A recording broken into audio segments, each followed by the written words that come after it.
everyone! Welcome back to my channel. My name is Debbie. For today's video, I'm gonna show you the kids... Hi everyone! Welcome back to my channel. My name is Debbie. For today's video, I'm gonna show you what to do with kids during this lockdown period. So let's get on with the video.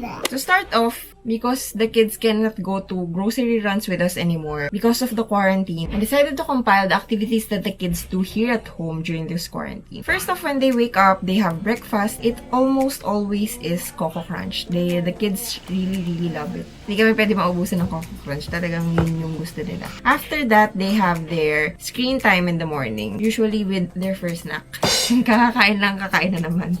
Let's admit it to ourselves na we cannot avoid screen time for the children, especially during this quarantine period because they easily get bored. For us to have our me time or our work from home time, we usually have to give them their screen time. Sometimes when they're not on the screen, they play with their toys. It's the same thing. Nalilibang sila, but it's just usually a mess. So, we have to choose between screen time or mess time. After that, Ate usually does her homework from Kumon, so she does the reading.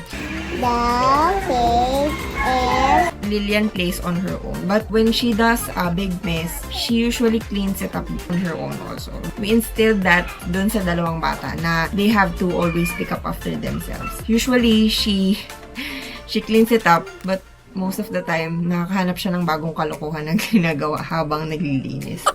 So, after that, Ate joins her during the playtime pagtapos na si Ate sa homework. And then, comes the second snack. Sometimes also, pag yung mga ulam namin ay yung mga malunggay, ganyan, they also help us na yung magpitas ng mga dahon. So, di ba, free labor talaga yung mga batang yan. And then, after that, they usually dance and dance around. Kasi, wala na silang magawa eh. What do you want to be when you grow up? Ballerina. Ballerina. How about you, Lillian? Princess. After dancing around and dancing around, they usually swim. And then swim. And then swim. And then more swim. And then swim. And then swim. In-effortan ko talaga na gawin, na i-set up yung pool kahit medyo hirap and matrabaho i-set up. Kasi parang yun yung kumakain ng most of the time ng kids. Alam mo, parang hindi sila mabore and meron silang physical activities, nakaka-swim sila. And then after swimming, syempre pagod. So, they have their third round of snacks. And then after napping, usually Ate wakes up first. So, she plays alone while Lillian is still sleeping.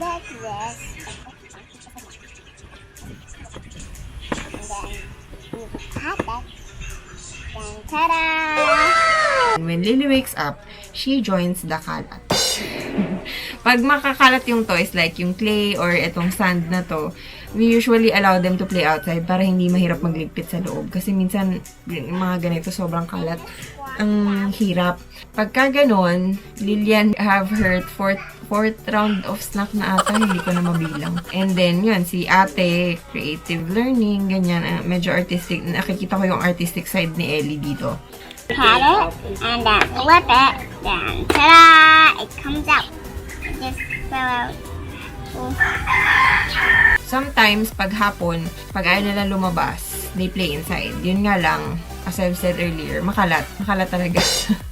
And then, some other activities that they do outside is ride the bike.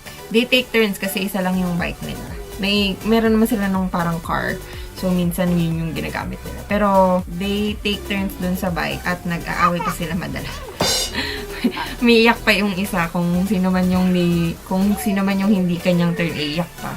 One other time, naglilinis si Peter ng kotse and then, kasi nga, malaki yung consumption ng tubig sa pool. So, pag madumi na yung pool, anong gagawin namin sa tubig? Sayang naman ko itatapon. So, ginagawa namin panglinis ng kotse. We also let the kids help us clean the car para naman ma-feel nila na, alam niyo, na parang productive din sila, kumbaga. And nakakatulong din sila in a way sa amin. And it's free labor. So, di ba? And then, yun, parang bonding na rin nila with Peter and me also, yung paglilinis ng kotse. Talagang nag-enjoy sila, binubuhos-buhusan pa sila ng tubig ng tatay nila, ganun. Kasi hindi na umuulan ngayon summer So, talagang appreciate nila yung ganyang nabubuhusan sila ng tubig sa hapon. Then, after that, comes the next round of snacks. So, nakita nyo naman kung gaano mag-snacking si Lillian talaga. Snacks ng snacks ang batang niya. Please! Please, Mama! Please! And, tingnan mo, mag-snack na naman siya. And then, ate niya. Of course, we feed them naman lunch and dinner after breakfast. Hindi ko lang nakukuhanan sa mga video kasi nandun usually yun sa mga quarantine cooking episodes. They really love their snacks. Nakita niyo naman dun sa grocery list ko. Talagang hindi nawawala yung snacks. And then, sometimes they draw. And sometimes also, they work on activity books. Now, we have lying around the house. So, merong mga maze, ganyan. Para hindi nawawala yung stimulation for learning. Jump! You cannot jump on a maze. Sometimes they pretend to be stargazing. And sometimes they play with their papa habang nag-exercise, makikigulo. Again! Papa, again! Or pag nasa kama na, they play with some toys or stickers kung saan dinidikit. Or they tickle their papa. Talagang favorite nila laruin yan si Cutie. Cutie yung tawag nila kay papa nila. And then, they tell stories. Time, Inventong stories, kung ano man. And then, they ask a lot of questions. What's your favorite movie? Does this have noise? Why? This boy will make coffee, but it's moist. Is she gonna join their game? Mama, what is a join? And what is a strong leg? What? Mama, what's your sacrifice? And then, sometimes Lillian wants to sing kahit bulol siya.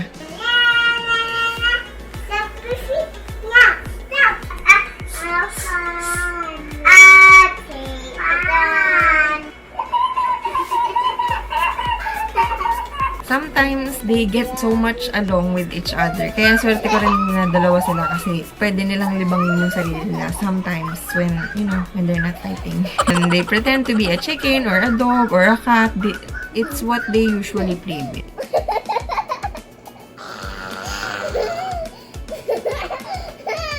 And then sometimes I read them a story from a book if they want to. Then sometimes Ellie would read a story from the book. And then after that, it's gonna be Lillian's turn to read the book even though medyo bulol pa siya. She did not say found out the answer. And then Lillian would be asleep na.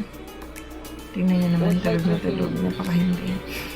And then, talagang totoong sleep na until makatulog na silang dalawa.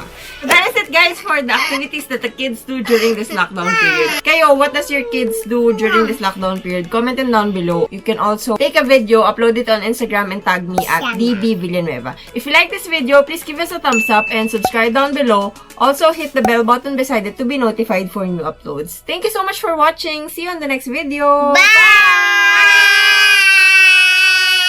The activities that the kids... Again.